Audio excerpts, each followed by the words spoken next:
Welcome to How Do They Afford That, the podcast that peeks into the financial lives of everyday Australians. I'm Michael Thompson. I'm a writer and co-host of the podcast Fear and Greed Business News. As always, I'm with Hannah Campbell, financial planner, founder of Sugar Mama TV, financial literacy platform, books and podcasts like this one, obviously, Instagram, YouTube, TikTok, everywhere.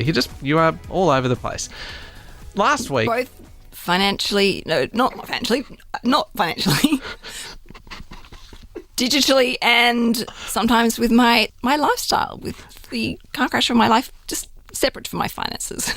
Well, you're off to a great start here. Yeah. Look, last week, this week is part two of a two-part episode. And I'm going to start with a savings hack because we start every week with a savings hack. Last week, you didn't like my savings hack. It was a bit flaky. That's rubbish. It was so good. Anyway, because now we are in that kind of special time between Christmas and New Year's, now is the time to be buying your gift wrapping for next year. Now, I've pinched this savings hack from my wife, Sian, because she is like a gift wrapping wizard. She is just like, you could give her like a bike or like a I don't know, something really oddly shaped, and she could gift wrap it and it would look perfect.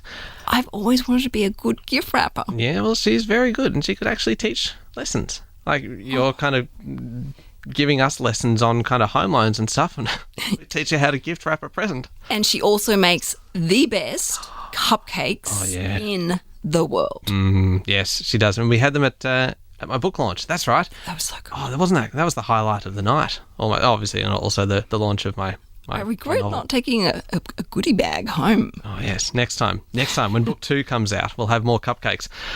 Anyway, so she buys her gift wrap, because it's often quite expensive. It can be like $10 a roll or stuff like that. If you want kind of the thicker ones that don't, which is the key to having kind of nice looking presents, you get the more expensive one because it's kind of, you get a better corner and you get kind of neater edges and all this kind of stuff. But if you buy it in the days after Christmas, what was $10 a roll might be $1 a roll or $2 a roll, and buy it all online and get it all delivered, and you put it away for 12 months, and there you go. Christmas is sorted. Well, I mean, the wrapping is sorted, and it's something that people don't tend to think about. And then all of a sudden they're rushing out on kind of the 15th of December and having to pay top dollar for their gift wrapping. Is this any better as a savings? Hey, you just judge me. You just sit here going, this is nonsense. Okay, so I agree with all of this. So have you ever thought of recycling your wrapping paper? No. So because of the sticky tape, sometimes the paper can't actually be recycled. So you can cut, if you open your presents up carefully, obviously kids love to like let loose, but the adults, you can reuse your wrapping paper. You're one of those people, aren't you? You're one of those people that go, don't tear the wrapping, I'm going to reuse that. You would be a lot of fun on Christmas morning. Or I have actually a few hacks when it comes to, I'm sorry, I'm going to completely trump you. But so the other hack is you buy in bulk huge rolls of brown paper, which is recycled paper, and then you just change it up with the event. So you might use a blue ribbon if it's a birthday, or a pink ribbon if it's a birthday, or whatever color ribbon. So you can, it's almost like the universal color. And there's something really beautiful about brown paper. It's a very sort of traditional, kind of rustic, authentic feel. And then you can use nature to decorate. And how does one use nature to decorate? Well, you kind of just put it out under flowers. a tree and hope a bird. Some feathers, no. You can like cut some flowers, maybe some twigs and branches, like small ones I'm talking about, like something from nature, and just wrap it up with the ribbon. And whenever I get flowers, I always keep the ribbons that the flowers come in because they're beautiful, high quality ribbons. So if you go to my house, I have like a huge box just filled with ribbons, so I can quickly and easily wrap up a gift for someone, either using brown paper that I bought in bulk or reused wrapping paper, or also tissue paper you can buy in bulk, which is also financially friendly. So I'm not paying anything for ribbon at all. I'm using Mother Nature to help decorate, and I'm using environmentally responsible brown paper. I hereby resign from giving any future savings hacks. On your resign, you're fired. Savage. I've got a great one here because it fits perfectly with where we are right now in the calendar. A couple of days after Christmas, things are cheap, and you just go, nah, step aside, pleb. I've got Buy in this. bulk is the key, though. And buy a universal colour that you can use for birthdays, anniversaries, Christmas, anything. Okay, all right. Well, thank you for your savings hack today, Hannah. Thought it was going to be mine. You destroyed me once again. Okay, so if you haven't heard last week's episode, it is almost compulsory. You have to go back and listen to that one first and then come back to this. Because you'll see how much help and how much Metamucil, I think I use the analogy, You described Michael needs yeah, to you just clear out those money blocks. Yeah, you described yourself as the Metamucil of my financial journey, which is just a graphic image, but you are trying to kind of... But listen, hey, you're going to feel lighter. You're going to feel more energetic. You're going to have more clarity, direction. It's a good thing. Yeah, well, last time No one wants to feel like they're weighed down in life. God, this is just an analogy that just keeps going, and none of it is nice. Problems today. You certainly do. Okay, so last time we mostly focused on home loans and also then kind of the way, the long-term difference that you can make if you just get started early.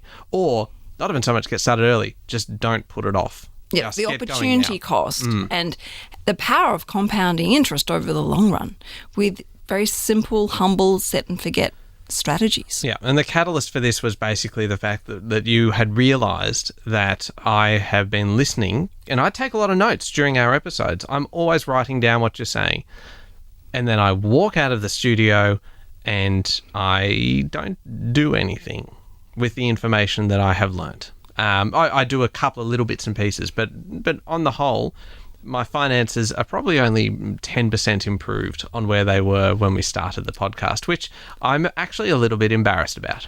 Look, I don't think 10% is too bad, to be honest. There you go. That's progress. And I always say progress fuels success because it feels good when you do something for your finances. That's responsible. You're full of sayings and things, aren't you? Quotes. many little tidbits of wisdom, and I enjoy this. I read a lot of self-help books. Do you? Yeah.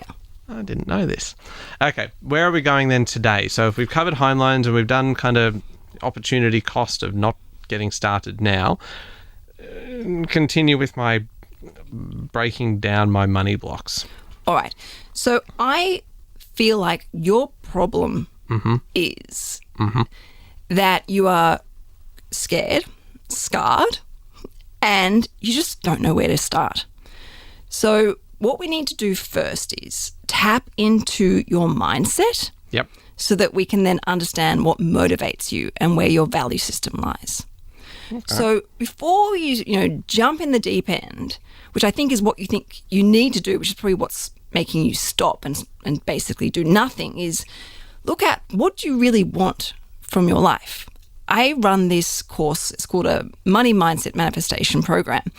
And I ask my followers, and anyone can do this online course with me, but I say to people, all right, if I could wave a magic wand in your life right now, when it comes to your finances, what would it be?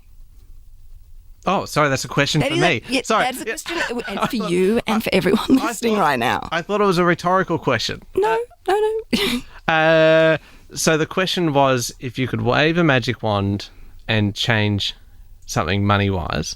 A couple of things. It doesn't have to be one. Oh, okay. My finances are insanely complicated just because of the way I've set everything up, and Sean and I have set this up that it's a mess of accounts. There's something like 20-odd accounts all over the place, and I suspect that it holds us back, that everything is a little bit complicated. So if you could use your magic wand on simplifying all of that, that would be one. And then the other would be setting things up so that it doesn't require so much maintenance. Do you know what I mean? Like that just feels like when you're so time poor that anything that feels like it's going to add more time and more admin is just an instant no. you're thinking a little bit small here. Okay. I've got a magic wand and you just want to make it, help fix your Excel spreadsheet? Come on. Okay. We're going to go big. We'll go bigger picture. Yes. Come on. Let's get excited. We're going to fix your finances. Come on. Would you passive income in the future? Okay. Yes, this is a good one. Let's no do this. home loan. Yes. First of all, no home loan. Gone. Paid. Done. Living off passive income earned from investments that are just kind of there. That's just kind of just money rolling in because of smart decisions made today, not buying abalone and other things that have proven to be poor investments. So those two big ones.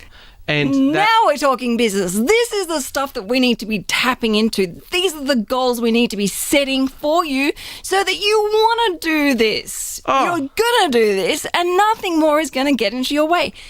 How would that feel?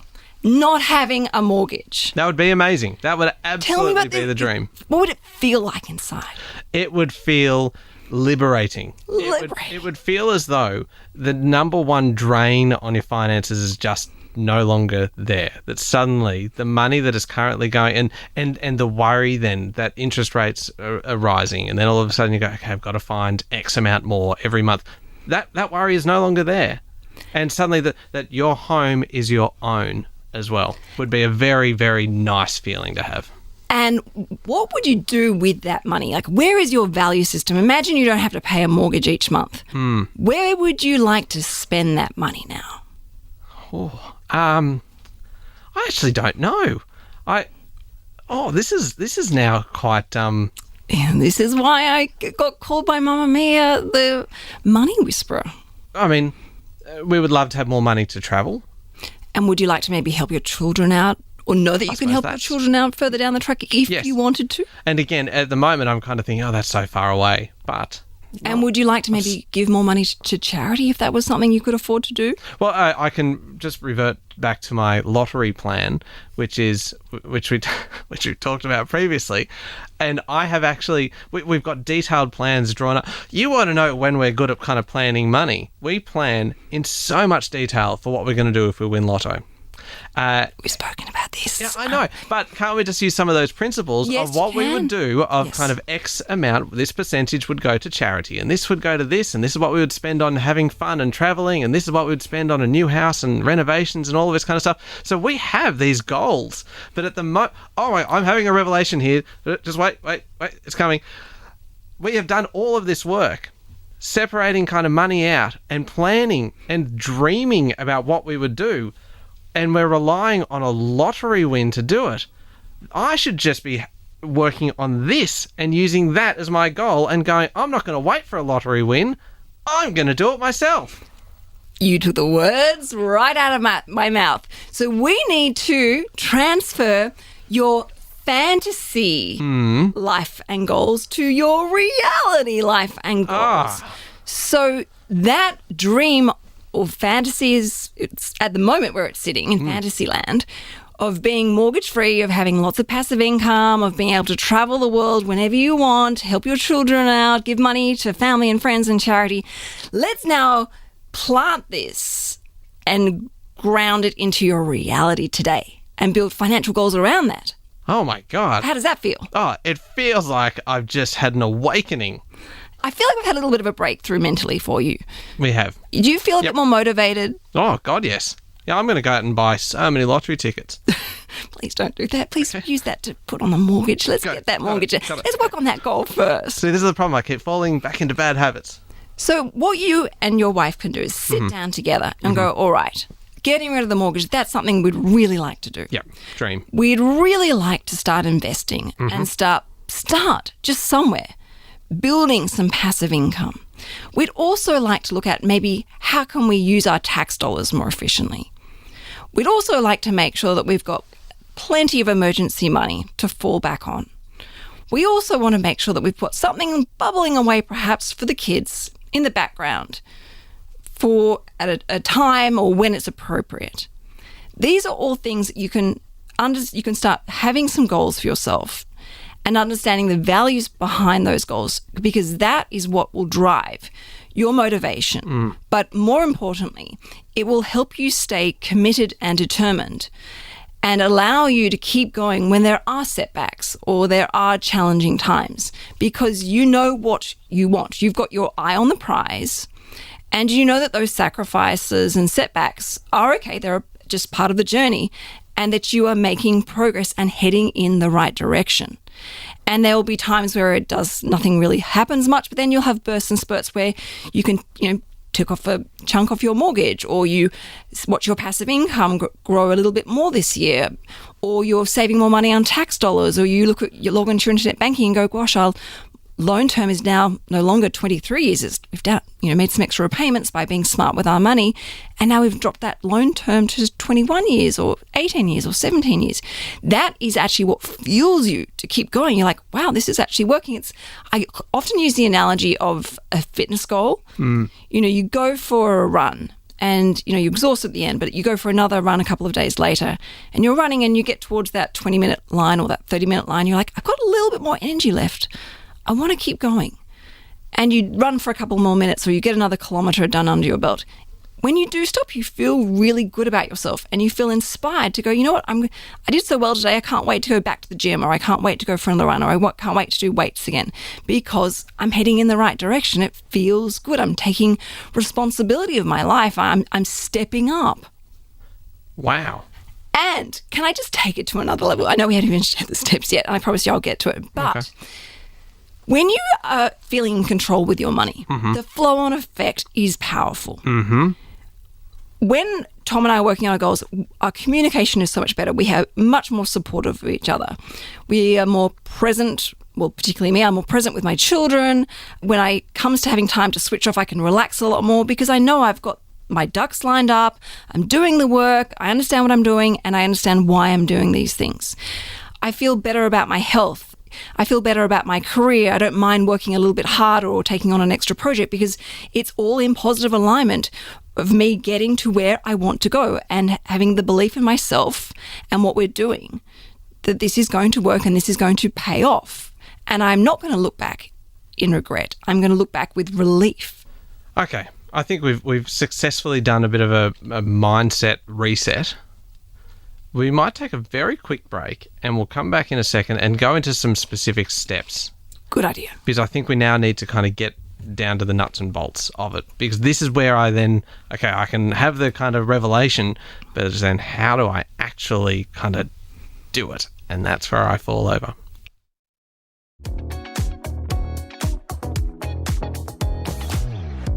All right, Canna, we are talking all about me, isn't it? It feels very self-centered to say that, but I'm sure I'm not alone in kind of having some of these money blocks and some of these things that are preventing me from implementing a lot of the stuff that we talk about on the show. It's been quite a special kind of occasion in here, hasn't it? We've really had kind of revelations and epiphanies and all kinds of things happening. So we've really covered the mindset of setting long-term goals. Not just looking short term at kind of, okay, I want to fix the budget, or I want to kind of get kind of everything just a bit streamlined in the finances. No, we're talking big picture, like paying off the mortgage, or kind of having this passive income and being able to help people out, or kind of have more money to spend on the things that I want to do as opposed to the things that I have to do. And even things like, when do you want to retire? At what age would you like to retire? How much would you like to retire on? Do you want a retirement income that pays for one international holiday a year or 2 international holidays a year? Yeah. All those sorts of things. Yeah, so we need to get into some of the steps and kind of the things to consider as you're doing this. But as you're listening to this part, know that everything that we're talking about is general in nature. It is not personal, investment, strategic, or product advice. It is purely for financial education purposes only. That's correct. We don't know anything about you, your situation, your risk profile, and of course those deadlines for all of those very important, valuable financial goals and dreams. So please bear that in mind as you listen to this episode. Okay, step 1. Is it the budget? No. Step 1 is the goals. Write down your goals. Oh, no. Okay. So okay. Step 1 is step goals. Step 1 is goals, because we need to tap into that motivation. Okay. And clear any money blocks. Create the awareness first to let those money blocks pass. And should you write it down? Like, absolutely. Is it like the manifesting thing about how if you write, and that makes it sound like I don't believe it. But if you write it down, it puts it out there more solidly into the universe. Well, there are scientific studies that actually show how important it is to write down your goals. And money loves definition and detail. So the more detail you can put into those goals, the better. So you write down the age that you want to retire on, exactly how much income you would like. And don't think, oh my gosh, well, I think I want this much, but it might change. That's perfectly fine if it changes. Just have something concrete to work on and focus and channel your energy towards so that we can get you moving and moving quickly on the right track. So goals are important, and understanding the values behind those goals. Don't set a herd mentality goal. If you think, oh, well, everyone's got a goal of buying a home, I guess I should write down buy a property. If you don't really deep down resonate with that, something you don't really truly value, I don't recommend doing that. Really invest time exploring about what's important to you and why, because that's the underlying value system and motivation, inspiration that will give you that power in your life. Okay, so that's goals are number one, and the value system. What does it mean to you and why? And make them specific. Got it. Yes. Okay. Yes. Step 2 is that the budget? Yes. Oh, good. But I've only been guessing the budget now for the last kind of 10 minutes. Please. But it's budget and cash flow. So a budget is very, very important, and I always bang on about it. But a budget is really, it's just an intention. You need a cash flow system that is the instructions for your cash flow that are in positive alignment to your budget. So your cash flow follows what your budget says so that you actually make things happen. So people have a budget, yes, I'm only going to spend $200 a week on groceries. Now, that's a great intention and even a goal. But unless you're directing your money and your cash flow and your income, how are you going to make sure that you really do stick to that $200 limit? Okay. Look, I think this is actually an area where, yes, it's messy, but we are relatively okay because budgeting... we have quite a detailed budget, and it is all in a spreadsheet. The cash flow management around it is probably the part that is very confusing because, again, my mindset is that if I'm kind of trying to keep all of this separated so that I know I've got X amount to spend this month on this and X amount to spend this month on this, that they should be in separate accounts so that they don't kind of cross-contaminate and you accidentally end up spending kind of all the petrol money on, I don't know, groceries or something like that. And that is probably more of a cash flow kind of thing because it's... You need to do the Sugar Mama Budget and Cash Flow Academy course. Did you just squeeze a plug for it into the middle of the show? Because you are the classic person that is wasting their weekends probably going cross-eyed, staring at an Excel spreadsheet, wondering, and then trying to look at your bank accounts going, why doesn't this match that? Why are we not sticking to the budget? Why are we having to rob Peter to pay Paul and move money from this account to that account? You're a classic candidate. Okay, I will do it. And I will look forward to the improvements. I'm assuming that there's going to be improvements because you can't make it much worse than it is, I suspect. But the thing with a budget and a cash flow system is because you now have your goals, you can now prioritize and budget into your cash flow those goals.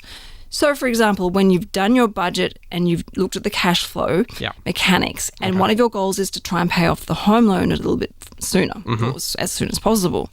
So you might, from doing your budget, discover, because we've listened to Canna's advice and we now are saving $200 a month on our mortgage, you can now look at, okay, well, we're going to increase our mortgage repayments by $200 per month, which means we're going to pay off our home loan now, potentially, subject to obviously interest rates moving, 3 years earlier. Yeah. And that's just one simple thing.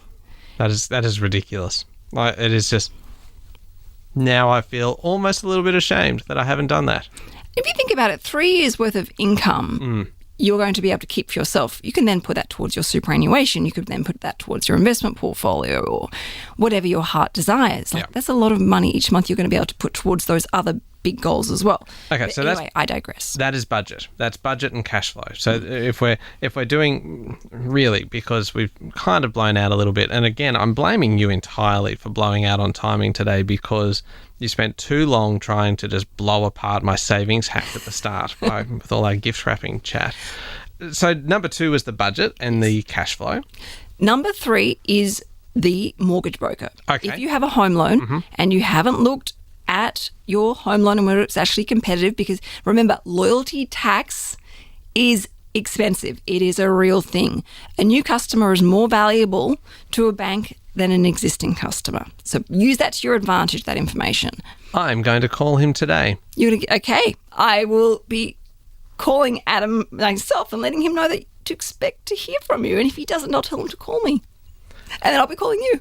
I will actually call him today because I've learnt my lesson.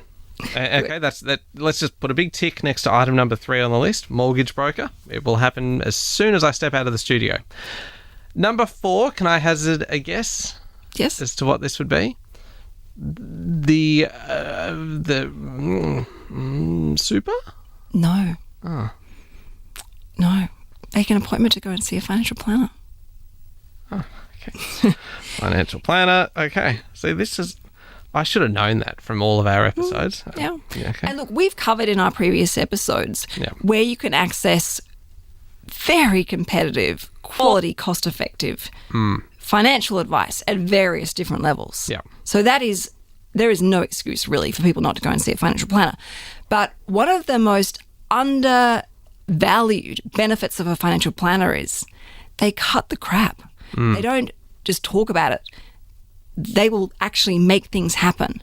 So you will go and see a financial planner and say, look, we've got our mortgage sorted. These are our goals. How do you make this happen? And this is where the value comes in of a financial planner, because they obviously do all the paperwork, get everything organized and lodged and set up correctly for you. But they actually do it rather than just talking about it. So you can just literally stop right there and let the financial planner now take over. However, I understand that some people really want to do it themselves. They like, pulling up their sleeves and getting down and dirty with their finances, which I think is great. No, Michael's actually shaking his head. No, he doesn't. Well, there you go. It's as simple as that. Go see a financial planner now. And the great thing is, because you've done your goals, you don't turn up to a financial planner's office going, yeah, I should be better with my money. You actually turn up going, hi, I'm Michael. We want to pay off our home loan by this age. We want to make sure we can retire at $120,000 a year at age 60. We want our retirement to be able to include 3 holidays a year, 2 of which we want to be international. We also want to be able to help give our children some money along the way. These are the things that the financial planner needs and wants. And the more detail you give them, the better the advice should be, so that they can actually go, all right, let's save you some tax along the way. Let's show you how to pay off your home loan. Let's actually get that investment portfolio set up. Let's look at maybe a debt recycling strategy, because you've got lots of equity in your home perhaps. They will do all the work and they will go through all the costs and the benefits and the risks and everything you need to know so that you're making educated, informed decisions. And then they will catch up with you maybe every 6 months, maybe every year, to make sure you're on track. And you might come back and go, you know what? We need more retirement income. That 120 is not going to be enough. We need 150. And they go, no problem. What do we need to change? What do we need to tweak and improve so that we can get you there to the best of our ability? Mm-hmm. So this is why, it's important to go and find a quality financial planner. But if you do want to do it yourself, that's also okay. Obviously, you'll save yourself some money along the way, but you may not necessarily be making the best decisions because the laws and rules and regulations can change. And obviously, you've got the risk of breaching a cap, especially with things like superannuation. But you could, if you want to, call your superannuation provider. Ask them a whole pile of questions. How much have I got in super? Where is it invested? What fees am I paying? What insurance policies are attached? You can start doing all this research and background information yourself and start looking at what you need to do. And there are so many books out there that tell you and show you, including my own book, Mindful Money, what to look for in a quality superannuation account, what to think about before you make any changes. You would also, as looking at your superannuation, can remember your superannuation is actually an investment portfolio. Have we seamlessly kind of moved into step 5, the super check? Yes, we quite possibly have, because obviously step 4 was to see a financial planner. Yep. And there is definitely value in going and having an interview with a couple of financial planners that you may decide, okay, well, I've met with 3 different financial planners. I still want to do it myself. That's perfectly fine. It's healthy and a good idea to speak to financial planners and see how they all work, because they all work differently. See what the different fees are. Yep. See what they've mentioned as some potential ideas to think about and consider. And then, of course, you then would be step number 6 is to look at your insurances. Now, I actually have an interesting question for you on the topic of insurances, which I'll ask you in a second. But look at how much are you insured for? Is that enough? Is that competitive? Are there some things you can do to that insurance policy to make it more comprehensive? Is it appropriate for you? Maybe you don't need as much insurance. So even in my book, I have a whole pile of questions, things for you to consider and think about and look at so that you can actually start having better financial health in your life. And then finally, do you mind if I go on to step number 7? Oh, I thought you were going to ask me the question. Oh, sorry. Yes, you quite... Because you scared me. You just dropped this bomb of, I'm going to ask you a personal question about your insurances. Sorry, I am. And it terrifies me. And then you just moved on. That feels like a weird kind of psychological tactic you're playing with here. Go on, let's hear it. Okay, the question is, you mentioned in one of our very first episodes that you cancelled your income protection policy when you stopped working at your previous employer. I almost fell off my chair with horror, thinking you have young children, you have a beautiful wife, you have responsibilities, financial responsibilities, and I was very concerned. And you did say, well, I should probably look into that. And I said, well, didn't you think about replacing that policy or perhaps there are lots of different options you could have done and we spoke about. Have you looked into your income protection policy since we last spoke about this? Yes, I have fixed up my income protection insurance. Good. I'm so relieved. I did it about a month ago, which feels like a very long time. I've been without income protection insurance really now for 3.5 years. So it feels like I rolled the dice on that one. How did you feel after doing that? I actually felt really good. And then this is what I'm talking about. The flow-on effect of taking your financial well-being seriously and putting the right smart, intelligent, proactive steps in place. It has been weighing on me for 3.5 years now that I have not had this income protection insurance in place. And as soon as I fix it up and I got the letter saying, yep, everything has been accepted, everything's kind of fine, you are now covered, it was actually a moment where I'm like, oh, that wasn't so hard now, was it? Maybe I should have listened to Canna before. And it's that's the whole point. We build it up to be this overwhelming task or chore that's a massive burden, like going to the dentist. We don't want to go. We put it off for as long as possible. We drag ourselves in there reluctantly after, trying to reschedule 1,000 times. Yeah. But then when we leave the dental surgery and our teeth feel clean and shiny, we think, why did I waste all that time and energy avoiding this? But as I already said, fear is only temporary. Regret lasts forever. But okay, all right. And then step number 7 is to start investing. Superannuation is very important. It is, as I said, it is your investment portfolio that is locked away for your long-term good.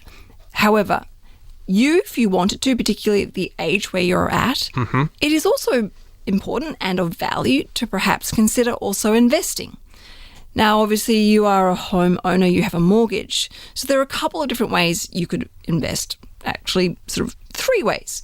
So you could, if you wanted to, and if it was appropriate, you could look at using the debt recycling strategy that we spoke about in detail in our previous episode, where you tap into the equity. Yes, so there are risks involved because you're taking out a loan against the house to invest, but that is a way of converting your non-deductible debt into deductible debt, which will give you some really valuable tax savings along the way. Yes. Okay. I'm thinking about that episode we did it, probably, I reckon it'd be about episode number 8 or something. It was very early on. Days, yeah. And I almost want to go and do it again now with you as another episode. I think we should. Because I feel like I have a better understanding of it now and I'm less likely to ask you really stupid questions. The amount of people who don't know about debt recycling is quite high. So I think a lot of people are really intrigued by it because it is a very sexy. No. I'm not saying super sexy. Super is very sexy. No, there's debt recycling is powerful when used at the right time for the right people and obviously backed with the right type of investments. It is a powerful way to build wealth. And we were blown away by Peter Thornhill and talking about his sons and how one of his sons in particular is in his 40s and mortgage-free with a substantial investment portfolio and passive income stream. Yeah. And this that was an episode a couple of weeks ago. Definitely worth a listen. Oh, yes, definitely. But the amount of people who messaged me who've said to me they've listened to it multiple times. Wow. Yeah. So that is something that is definitely available for a lot of people if they're really serious about building financial freedom for themselves, to look at that as a potential strategy to achieve those goals, like being mortgage-free, having passive income. And it's something actually that I have been doing myself personally in my own financial affairs. Not that this is product advice or strategic advice or personal advice, but it is something that I have used myself personally, and I see it as a very effective tool. And it is actually how a lot of Australians are getting ahead financially. It needs a better name, though. Debt recycling is not sexy. It sounds responsible. No, Everyone should maybe be call it recycling. like the money go round or something like that, because it's kind of what That it is. sounds like the rat race, the money go round. Like, Let's send it back to the marketing department. Debt recycling makes it sound as though it's kind of something that's destined for the bin, but you're trying to divert it to kind of recycling, and it's got debt involved. That can be your instead of having a flaky money saving hack, you can come up with a new terminology for debt recycling. And maybe we could come up with some I love my alliteration. Okay, we'll work on that one. And I admire the fact that you managed to sneak in another crack at my savings hacks. Okay, so investing, you mentioned there were a couple of different avenues there. Debt recycling is one, and we're running out of time here. Sorry, I will get on with it. That's right. The other option is to set up a regular investment plan. You know, the previous episode I talked about, the simple analogy of $5,000 and then doing $220 a month. You could do something very simple whilst paying off your home loan, and you're investing. Maybe not necessarily efficient. And then, of course, if you're at a stage in your life, you're waving your hand. I need to ask you a question. You just told me to hurry up, and now you're interrupting me. I know, but remember you're more annoying than Tom. Yes, I have won. Tom and I are in a competition. We've never spoken, we've never met, but I feel like we're in a competition to see who can annoy you the most. And considering I only see you once a week, I think that's actually quite an accomplishment. I managed to get under your skin. You mentioned this kind of the regular investment plan, but again, it is the little detail then that trips me up. Kind of as in, where do you do this? Is this kind of done through your... I don't know. I know what you're saying. You're stuck. You hit a block. I don't just Google kind of regular investing plan and then it pops up. Okay. All right, let's just take a moment. Sorry. Deep breath, Michael. Got myself worked up there. Now, I haven't done a risk profile with you, so I don't know what your risk profile is. But I do know that you had your socks blown off by Peter Thornhill and by what he has achieved through investing. And his investment strategy was very, very simple, and I saw your eyes light up. Now, all he's used really, which he openly shares, is a listed investment company. And a listed investment company is very similar to an ETF, but with a different tax structure, which we don't need to go into here because it's not that important right now. But that is essentially a diversified investment portfolio of Australian industrial shares. So if you wanted to, you could open up on the online share trading account, and most major banks have online share trading facilities. Now, I know who you bank with, and I know that particular bank does have one. It's quite well known. And literally you open it up within minutes. And because you already have an account with them, you wouldn't have to go through the same ID process. You could put $1,000 into that online share trading account and jump online and choose a listed investment company that you felt comfortable with. Now, Peter even listed a couple of examples. Yeah. And again, not product advice here whatsoever, but he listed examples of listed investment companies, one of which has been around for 100 years in Australia with consistent growing dividends.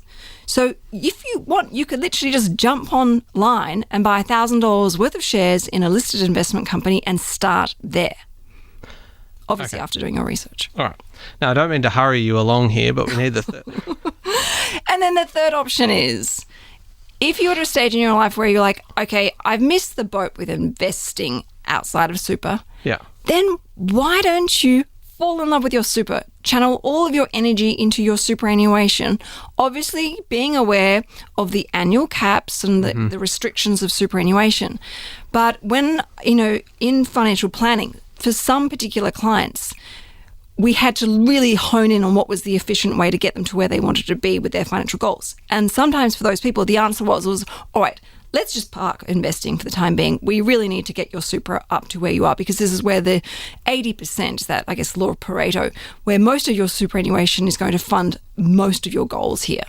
So we would just go, all right, let's look at salary sacrificing. Let's look at making additional contributions into your superannuation in an efficient way. Let's look at the investment strategy behind that.